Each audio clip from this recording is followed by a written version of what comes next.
Donations are still pouring in to help Hollywood's striking writers and actors. The Entertainment Community Fund is reporting more than $7.6 million in donations collected. Nearly $5.5 million have already been distributed. Hollywood productions have screeched to a halt since the Writers Guild of America announced a strike in May.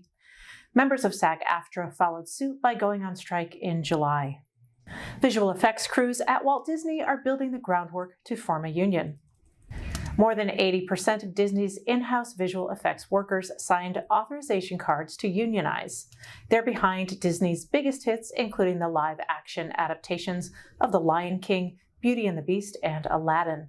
VFX crews at Marvel Studios have also recently voted to unionize. Hip-hop icon Eminem is asking GOP presidential candidate Vivek Ramaswamy to please stand down. The rapper wants Ramaswamy to stop using his song Lose Yourself. The candidate performed an impromptu karaoke version at the Iowa State Fair. He says Lose Yourself is his preferred walkout song for campaign events. The performing rights organization BMI informed the campaign it will no longer license the use of Eminem's music. Ramaswamy's campaign says it will comply with the request. Within the LGBTQ+ community, Eminem has been under fire for using homophobic slurs in songs including Rap God. What We Do in the Shadows Season 5 has been filled with plenty of laughs from our favorite vampires. And there's a lot to take away, like the Pride episode, chosen family and friendship, and more shenanigans on Staten Island. I spoke with Harvey Guillén and Kristen Schaal before the actors' strike, all about Season 5. Something that is incredible about What We Do in the Shadows is from the first episode with the Baron. This is a show that has a lot of queerness and sexual fluidity in it.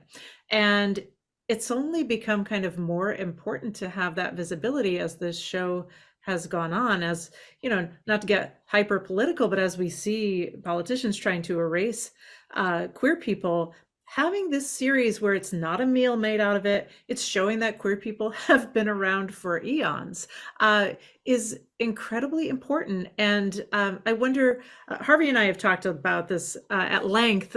So Kristen, I wonder, would you talk a little bit about what it means to you to be a part of a project that is, through satire and humor, just kind of showing how these people live? We just exist. Yeah, I think one of the things that really touched me was in the casino episode. I think that was season 4 or 3 or 4, where Guillermo sort of mentions that he might like boys, right, Harvey? And then it was this moment where there was no big reaction from his vampire family. It wasn't like it was like, yeah, so what? It's as normal and natural as heterosexuality. Like, it's not a big deal. And I found that so refreshing. And the way that the show just treats sexuality is just normal in all its forms. It's not something, again, to like make a big deal of either way. It's just something to be celebrated and enjoyed. It's the perk of existence. And the fact that in your existence, you can explore all of the perks. Like, why wouldn't you? And neither one is valued as better than the other. It's just they exist. Like you said, just they exist is really powerful to acknowledge. And I think the show reflects that. Yeah. Wonderful. Well, thank you, Kristen. You're welcome. I did my best as a 45-year-old white woman. I appreciate it. It's still important to be a part of that storytelling. So, it has incredible value. Well, Harvey, there's a Pride episode, which is bananas. And it's really interesting because, the neighbor Sean is putting on this Pride festival, which at the beginning you're like, wait, what?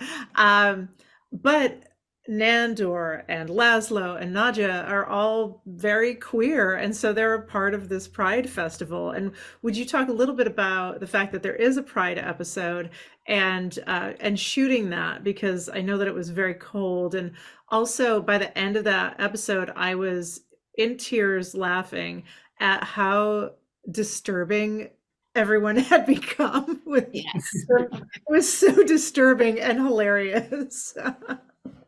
That was, one of my favorite episodes to shoot this season because for Guillermo, recently coming out as gay and living his authentic self, I felt it was so important to showcase that because we all remember if you're queer, your first like pride or your first parade where you were completely just in your space and surrounded with people who were just like you or allies and this like safety net that you had that kind of just felt you and made you felt like you were supported and warm and loved and so for the vampires to kind of go on this like journey with him and they go to extremes that I guess I can't go into, but like just the idea that Shawnee's throwing this like parade because he wants to win the votes, but it's because he does.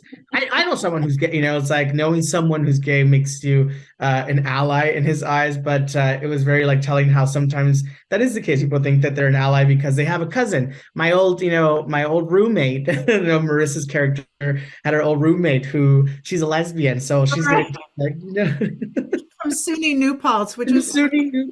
So specific. I'm from the East Coast. I'm from Connecticut, so that had a very. I knew exactly what she meant. Yeah, and so to use that wording where it's like I know people who are gay, and just like the idea of these vampires and humans next door are throwing the biggest like queer event in the city.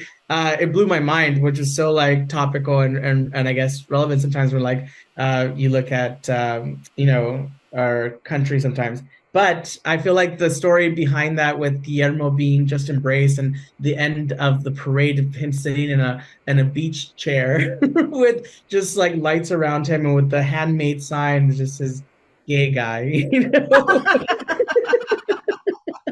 the idea that that's them showing support and say like put Gizmo on the thing, like it's like the idea that they do in their way love him and support him, and even these creatures, these vampires, these blood-sucking creatures can show that they accept and love and support a member of their family can be very inspirational and it could be something to look up to. Sometimes we don't have the best support coming out in our biological family, so we become a chosen family. And so this chosen family of his and his biological family have both embraced him, and he's very lucky. And that's not always the story that's told with queer people. And so Guillermo has had a very lucky storyline with that, and hopefully that helps people who are watching the show through comedy be like, oh, I like Guillermo, I like Gizmo. I guess it's not so bad if my cousin is gay, or not so bad if my niece or my brother or my it's just that love that we should be giving to queer people. Whenever they don't come out to us, they don't necessarily come out to us, they let us in. Because when you're queer and you know that you're gay or you know that you're queer, it's not coming out. You never came out. You knew who you were. It's letting people in. And when you let people in, what they do with that information is so important. And so I hope that people love the episode and it makes them see things differently. You can watch The Advocate channel live by downloading our app in the Apple or Google Play Store. You can also subscribe to our YouTube channel. For The Advocate channel, I'm Tracy E. Gilchrist, and thank you for watching.